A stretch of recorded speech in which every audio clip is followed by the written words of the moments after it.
Pues el doctor Joshua es conferencista de más de 2.900 conferencias, autor de 17 libros de legislación educativa, entre ellos el último documento que sacó, perito y experto en el tema de educación y manuales de convivencia escolar, con 14 años de experiencia y pionero en Colombia en el tema de adecuación, reformas y adiciones al componente jurídico de los manuales de convivencia.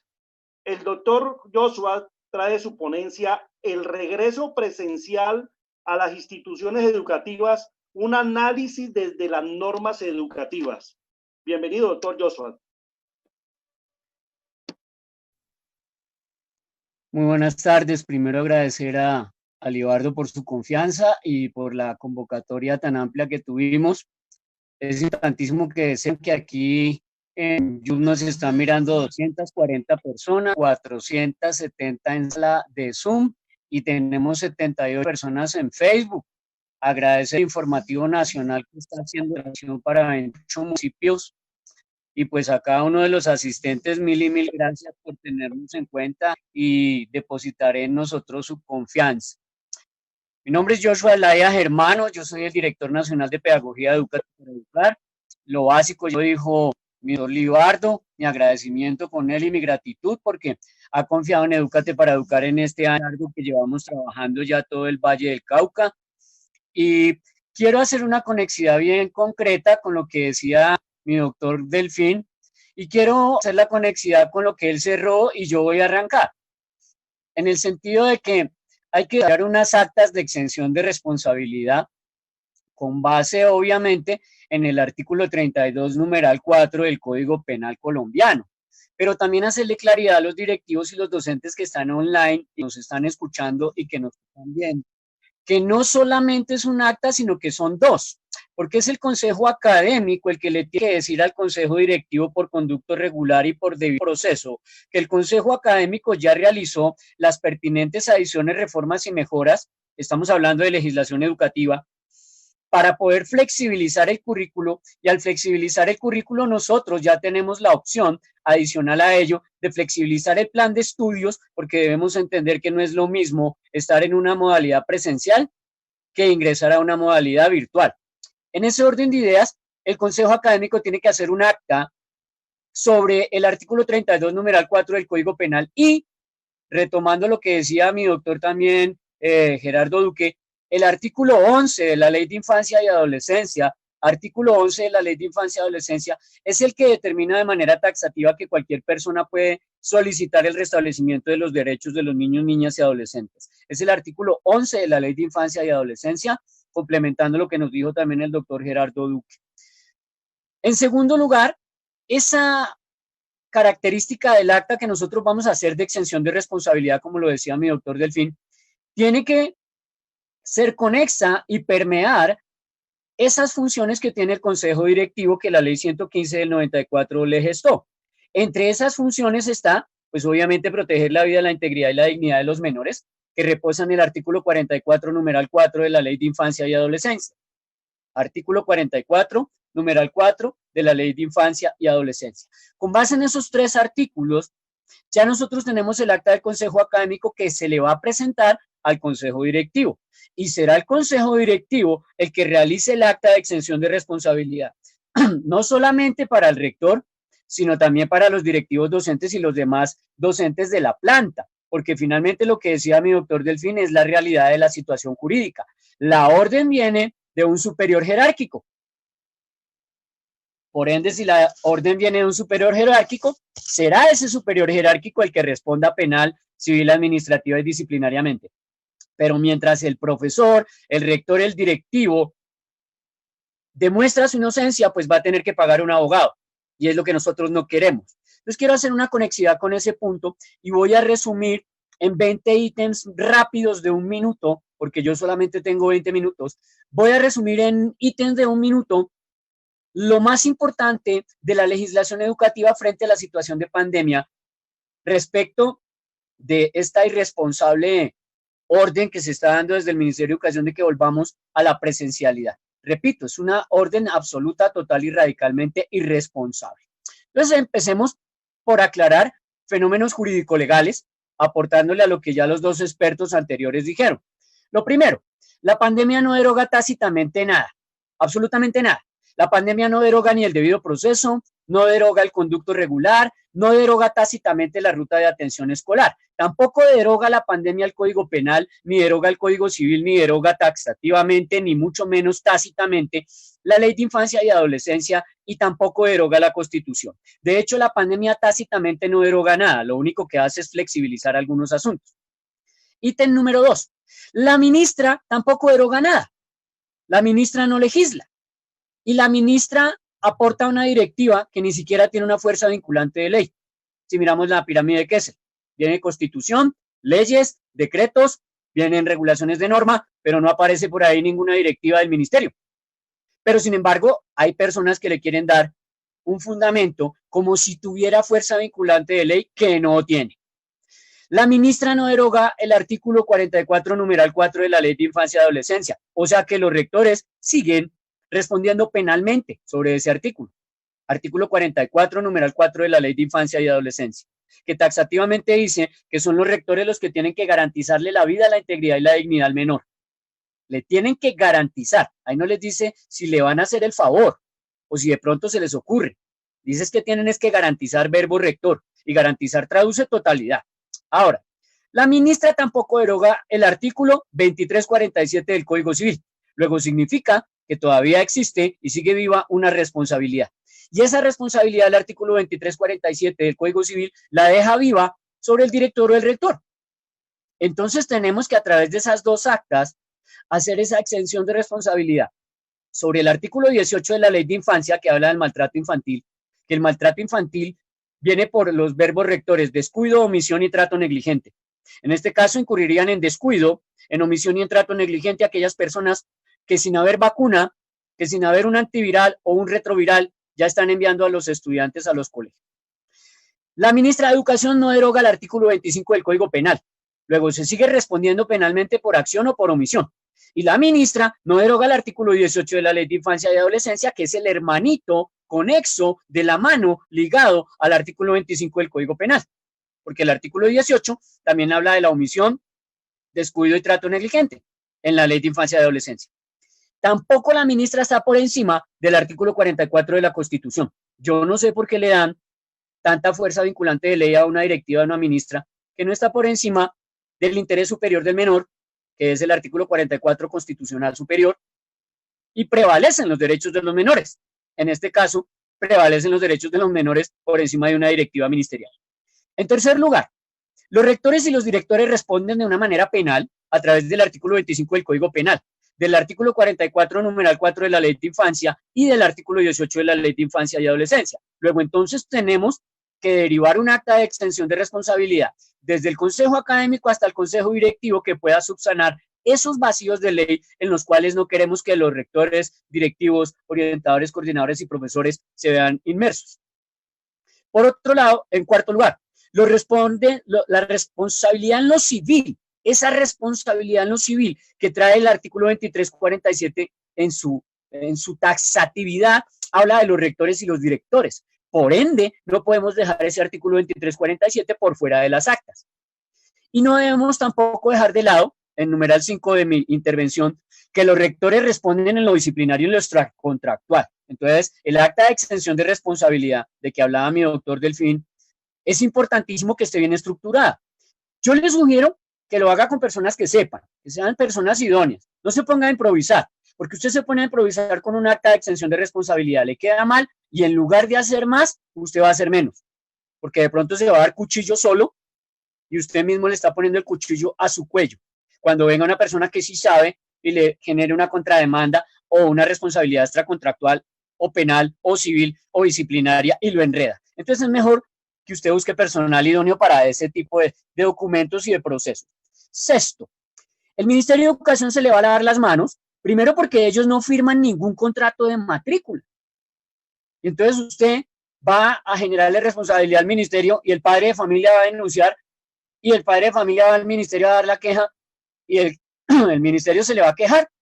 No, el ministerio simplemente le dice al padre de familia, ¿usted matriculó en mi ministerio o usted matriculó en un colegio? Entonces, ahí usted perdió.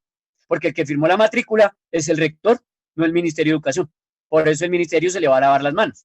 La Secretaría de Educación, como preguntaba Libardo, ¿cómo hace la Secretaría de Educación? Pues la Secretaría de Educación también se va a lavar las manos, porque ellos van a decir, nosotros no hemos firmado ningún contrato de matrícula. Usted firmó, padre de familia, su contrato de matrícula fue allá con el colegio. Y usted firmó, fue un contrato, fue con un rector. Ahora, la gente tiene una mala comprensión, tiene una mal comprensión de lo que es un contrato, y ahí es donde nos perdemos. Yo quiero ubicarlo frente a lo que dice la Corte Constitucional de qué es un contrato. ¿Por qué? Porque quien firma la matrícula y con ello se constituye como el primer garante es el rector o la rectora. ¿Dónde lo dice? Pues lo dice la Corte Constitucional desde la sentencia de tutela ratio 612 de 1992. Esa es la sentencia ratio, o sea, la primera sentencia que utiliza la Corte Constitucional para referirse a un tema. Y en este caso, el tema es ¿qué es un contrato? Y responde la Corte Constitucional, abro comillas, leo taxativo. Al momento de matricularse una persona en un centro educativo, celebra por ese acto un contrato de naturaleza civil. Y un contrato es un acuerdo de voluntades para crear obligaciones. Si es un acuerdo de voluntades para crear obligaciones, yo no leo por ningún lado plata. O sea que aplica contrato para colegio oficial y contrato para colegio privado. Ahora, me voy a una sentencia más cercana, porque no falta el que dice, uy, pero esa sentencia tiene 28 años.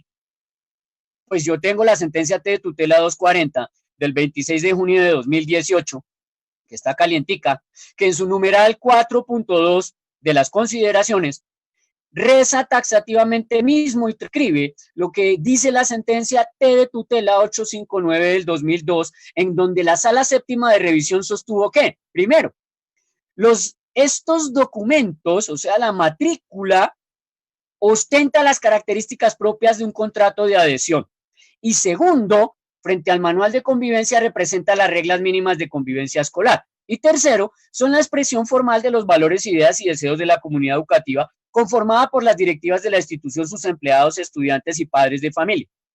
Dice que también esta condición está reconocida expresamente por la Ley General de Educación en su artículo 87. Sin embargo, y pone aquí una condición jurídico-legal constitucional. Dice que, sin embargo, la misma norma señala, es decir, el artículo 87 señala que para que dichos manuales sean oponibles y exigibles, los mismos deben ser conocidos y aceptados expresamente por los padres de familia de matrícula. Luego, entonces, nosotros tenemos que entender que hay un proceso previo en el cual usted tiene que legalizar, brindarle licitud desde la legislación educativa, a partir del artículo 87 de la ley 115 del 94, que no ha sido derogado, darle y brindarle una licitud a esa matrícula en términos de una flexibilización del currículo, porque usted no va a dictar las mismas clases que estaba dictando presencial. Usted tiene que flexibilizar el currículo porque ya no puede evaluar, ya no puede calificar, y ya le explico. No puede evaluar porque no todos los estudiantes están en la misma condición. Evaluar traduce que todos están en la misma condición. Hay estudiantes que no tienen computador, hay estudiantes que no tienen internet, y hay estudiantes que no tienen ni internet ni computador. ¿Cómo los va a evaluar en las mismas condiciones que a los que sí tienen?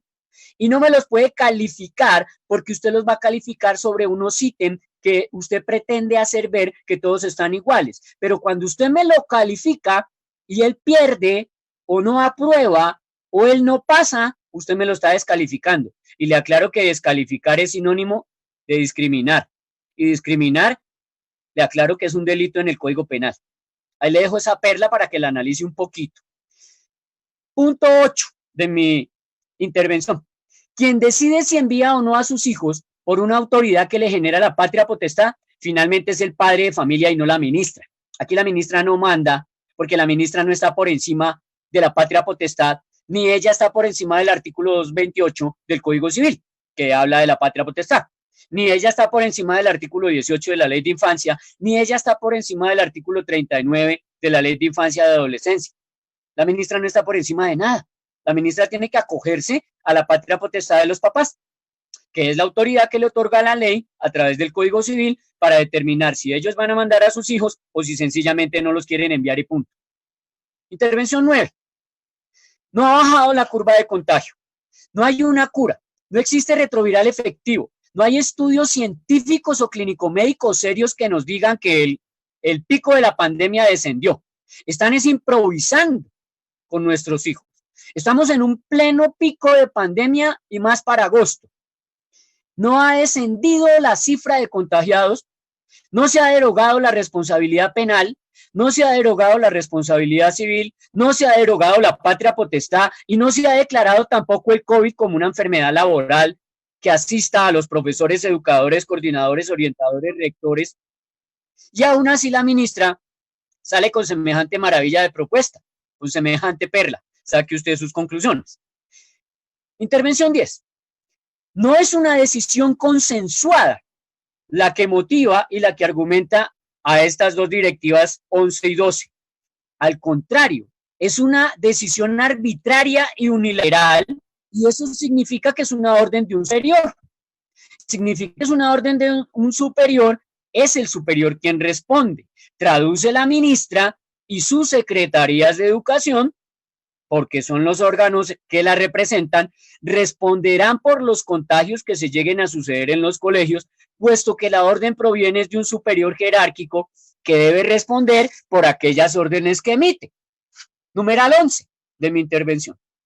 Tal decisión de la ministra, si usted lo mira a los ojos del Código Penal, a los ojos de la Constitución y de la Corte Interamericana de Derechos Humanos, que fueron las intervenciones previas, pero también si lo mira frente a la legislación educativa, que es mi tema, que es mi abordaje, tal decisión de la ministra no consulta a los comités de convivencia, no consultó a los consejos académicos y sobre todo desplazó, descendió y violó, vulneró, pisoteó y desconoció la autonomía escolar de los consejos directivos y las asambleas de padres de familia.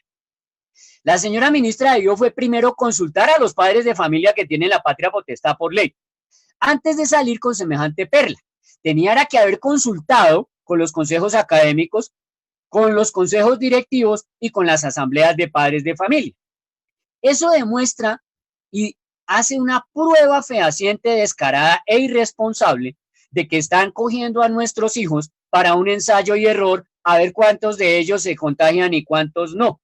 Y eso lo miramos desde la perspectiva del penalista anterior, mi doctor Delfín, y del doctor Gerardo Duque, pues que obviamente genera una responsabilidad no solo para el Estado, sino también para el particular que emite la orden.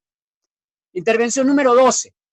La autonomía escolar se pisoteó por completo y no se le ha dicho a los rectores, coordinadores, orientadores y profesores que hay una opción. Hay una opción. La opción de poder solucionar toda esta situación está en los artículos 76 a 79 de la ley 115 del 94, artículos 76 a 79 de la ley 115 del 94, del cual quiero señalar así muy rápido para terminar. El artículo 78 de la ley 115 señala en su inciso final: cuando haya cambios significativos en el currículo, el rector de la institución educativa oficial o privada lo presentará a la Secretaría de Educación departamental o distrital, a los organismos que hagan sus veces, para que estos verifiquen el cumplimiento de los requisitos establecidos en la ley. Artículo 78 de ley 115 del 94, que sigue total, absoluta y radicalmente vigente y que le está dando la puerta a usted. Y ahí no dice que le pida permiso a las secretarías para hacer cambios significativos en el currículo. Si cambia el currículo, obviamente tiene que cambiar el plan de estudios. Si flexibiliza el plan de estudios, obviamente tiene que usted flexibilizar el sistema integral de educación evaluativa. Entonces la evaluación, usted también la tiene que flexibilizar. No puede exhibir exactamente lo mismo que está en presencial. De otro lado, intervención 14, no se ha logrado controlar el virus en situaciones como las clínicas y los hospitales. Ahora sí pretenden controlar el contagio del virus en los colegios. ¿Y en dónde está entonces el personal clínico de atención en los colegios, las enfermeras, los médicos? ¿Dónde está la plata para ese personal? Si ni siquiera tienen celadores, no tienen aseadoras, no tienen elementos de aseo, ahora sí van a controlar el virus en un colegio. Intervención 15.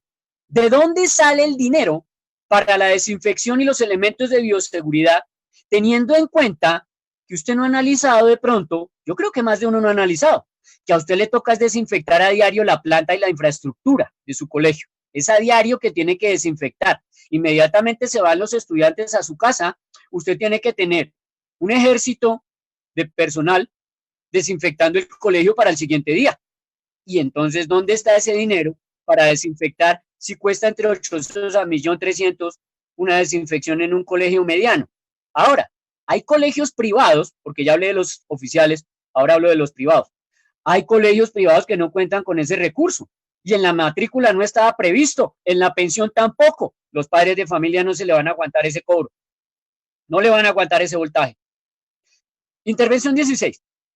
Hay educadores con enfermedades de base. Tenemos profesores que tienen más de 60 años. Hay profesores que no se han jubilado y tienen cáncer, tienen diabetes, sufren del corazón, tienen daño pulmonar, sufren de lupus, tienen enfermedades base y además son mayores de 60 años que no se han pensionado y ellos pueden llegar a ser un factor predominante de contagio inmediato. Adicional a ello, los niños también van a llegar a la casa como una potencial fuente de contagio hacia sus padres, hacia sus abuelos o hacia sus familiares de la tercera edad. Eso me lleva al punto 17 de mi intervención. ¿Quién va a pagar las pólizas? Porque tiene que generarse una póliza que me asegure que en algún daño o extracontractual o directo o tercerizado, como decía mi doctor Delfín, ¿quién me va a garantizar que no hay contagio y que no tengo una responsabilidad extracontractual o en tercero civilmente responsable? Ahora más aún yo le hago una pregunta inteligente. ¿Las aseguradoras le van a ofrecer esas pólizas de seguro o esa póliza de vida? Yo no creo mucho que las aseguradoras vayan a la pérdida. Si usted es de los que cree que las aseguradoras aseguran para perder, creo que usted está un poquito equivocado. No van a ir a la pérdida. Intervención 18.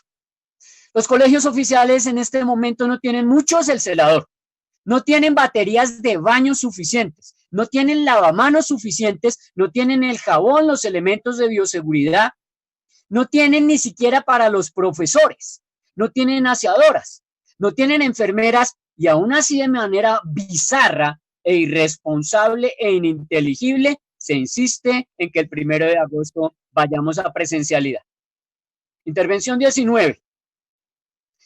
No hay garantías de bioseguridad en este momento en certeza de ninguna cosa y se pretende que los rectores y rectoras asuman ese riesgo, que asuman un riesgo en lo penal, civil, administrativo y disciplinario, porque como decía mi doctor Delfín, primero se lo tienen que probar, pero también decía mi doctor Delfín, el abogado lo tiene que defender y no conozco abogado que lo defienda gratis.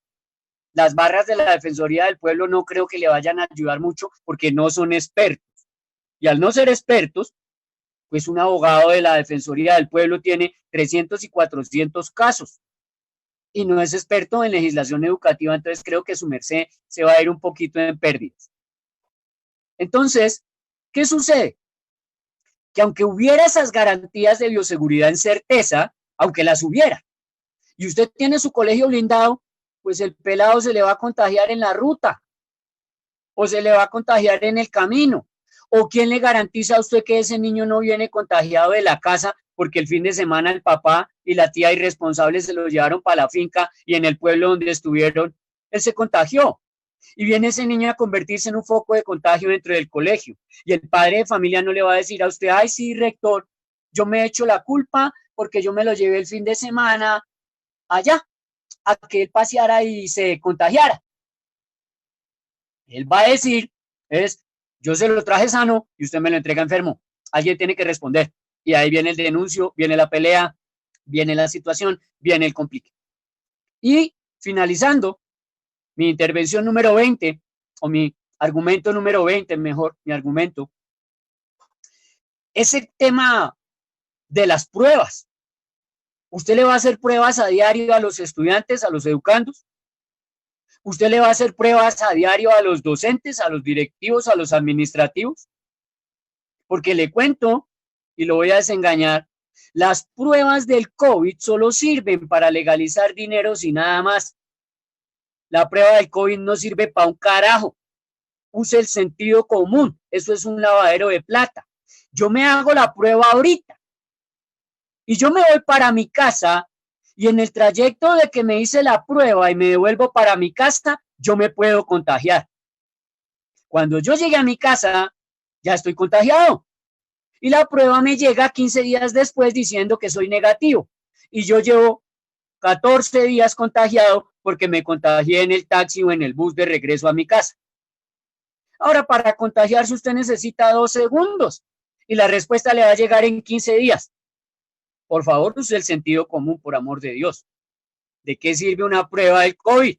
De absolutamente nada. Y se la tiene que hacer a diario. Y se la tiene que hacer a los estudiantes y los padres no le van a pagar esa prueba. La EPS menos, la ARL tampoco le va a cubrir eso. Y entonces le va a hacer prueba a usted todos los días a los profesores. ¿De dónde sale el dinero? Si no le están dando ni siquiera para elementos de bioseguridad. Evalúe, analice, tome lo bueno y deseche lo malo de estos 20 argumentos que yo le acabo de ofrecer. Analice, simplemente tome lo bueno y deseche lo malo. Como todo no puede ser quejas, y no se programó este evento solo para dar quejas y decirle lo que usted ya sabe, le voy a brindar 2 elementos de solución, dos. Además de las actas de exención de responsabilidad, porque ya las estamos elaborando.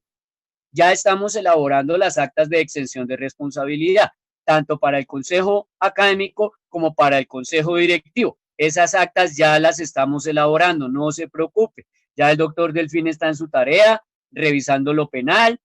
La doctora Sandra Garcés está revisando allá lo que le compete allá de contratación. Yo estoy revisando lo que me compete como perito experto en ley de infancia y adolescencia, como perito experto en legislación educativa y lo que me corresponde a mí de ley 115 del 94 y decreto 1075 del 2015. Eso es lo que a mí me corresponde. Yo emitiré mi concepto frente a esas 2 actas y les vamos a ofrecer esas 2 actas.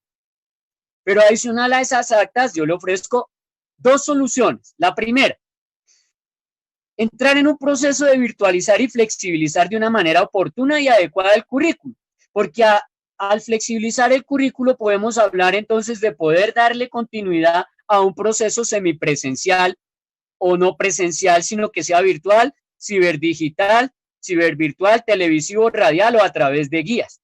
Pero ya se ha flexibilizado adecuadamente el currículo, lo que permite que el plan de estudios también sea flexibilizado y en esa medida, al flexibilizar currículo y plan de estudios, artículo 78 de la ley 115 del 94, flexibilizaremos el sistema institucional de evaluación educativa.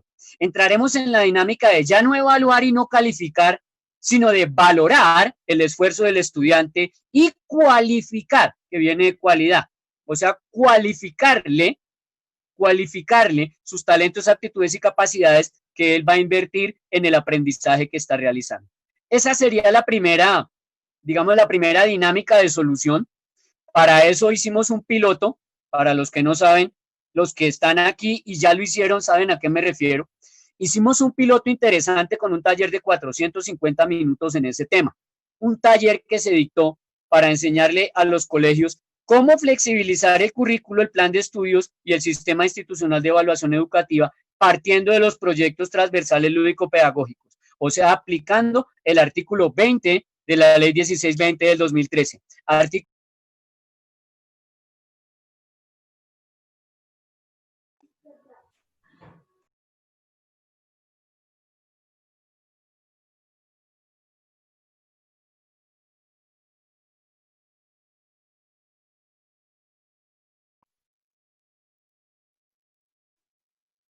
Y en una segunda instancia, un bache allí técnico, no me daba sonido. En una segunda instancia de solución, que la veo mucho más utópica, pero también sigue siendo una instancia de solución,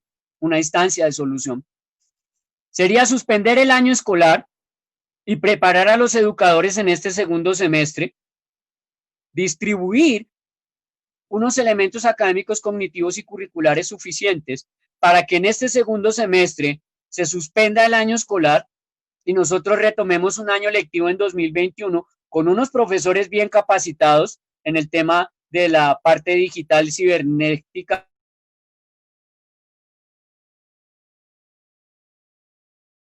Porque a estas alturas del partido hay muchos profesores que no tienen la experticia, la experiencia y el manejo de las redes sociales.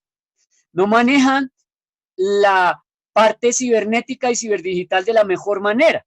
Y estamos viendo cómo los estudiantes se ponen a tomarle el pelo, a sabotear las clases, y aún como el caso de ese vergonzoso de Medellín, estudiantes que sacan a los mismos profesores de su aula digital solo para burlarse y faltarle a la dignidad de ese docente.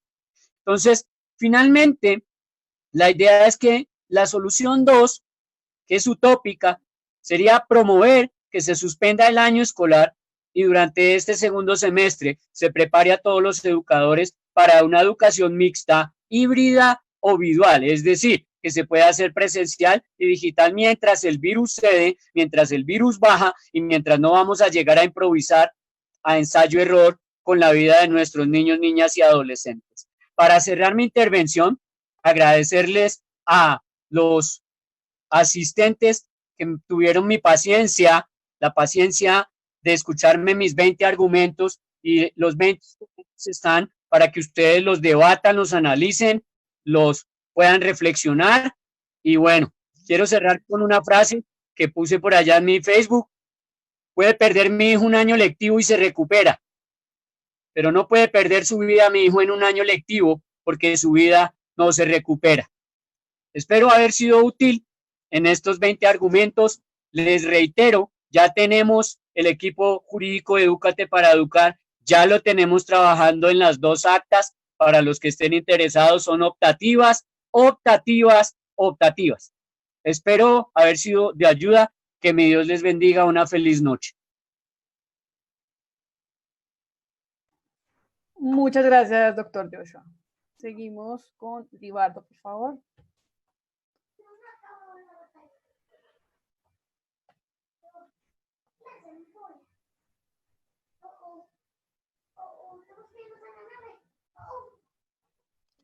Bueno, muchas gracias al doctor Joshua por su ponencia desde el punto de vista de las normas educativas en estas, digamos, en el análisis de las 2 directivas ministeriales. Ya estamos cerrando esta gran videoconferencia.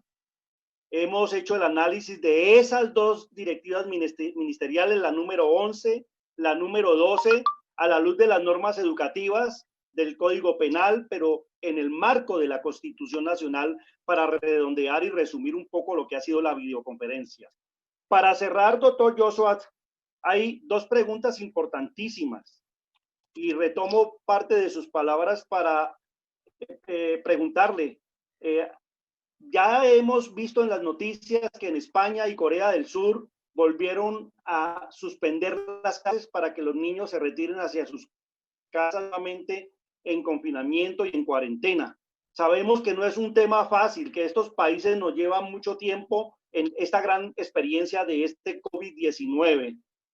Y desde luego eso lo podemos retrotraer aquí a Colombia, porque hasta ahora la directiva ministerial 11 nos lleva a que tengamos que, a partir de la primera semana de agosto, regresar con alternancia y con estrategias de bioseguridad a nuestras instituciones educativas. Pero de seguir el problema de la pandemia, la pregunta sería, ¿qué alternativa presenta la legislación educativa en Colombia como contingencia para culminar este año lectivo? Esa sería la primera pregunta. Y la segunda, ¿puede ser sancionado un rector oficial o privado si no se acoge a las directivas ministeriales 11 y 12? Cierro ahí con esas preguntas. Bien. En la primera pregunta que me hace Libardo, que es obtenida, vuelvo y le reitero, de las mismas preguntas que llegaron cuando usted se inscribió a la actividad, lo primero que tengo que hacerle claridad es cómo se flexibiliza de tal manera. ¿Por qué? Lo voy a poner en una situación de supongamos. Y en ese supongamos que volvemos ahorita a lo presencial.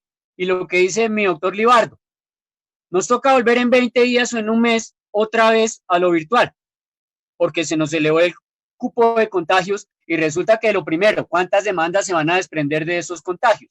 Y lo segundo, vamos a empezar como un ping-pong a trasegar de lo presencial otra vez a lo virtual, aclarándole que lo virtual no tiene legalización en Colombia para el bachillerato ni para la primaria básica. Virtual lo pueden hacer las universidades, pero en Colombia no hay nada legislado, ni hay nada normado, ni hay nada decretado, ni hay nada reglamentado para la educación virtual o una virtualidad total. Esos colegios que salen allí con avisos de que somos colegio virtual son estafadores.